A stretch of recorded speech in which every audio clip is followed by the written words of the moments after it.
How to fix the issue of verification code not received. Hello everyone, welcome back to our channel and today we are back again with a new video.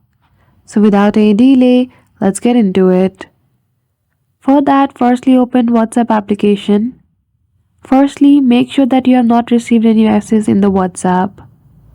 Then after tap and hold on WhatsApp app, go to app info and go to permission. Make sure all the vital permission for this application to run smoothly is provided. After that, go to manage notification and make sure the notification feature is toggled on, because sometimes you might receive the code in the WhatsApp app. After that, make sure your mobile is connected to a stable Wi-Fi. Then after, go to text message application. Click on the profile icon at the top right corner. Click on the drop-down menu beside it. Choose your account and then you will be able to receive the verification code.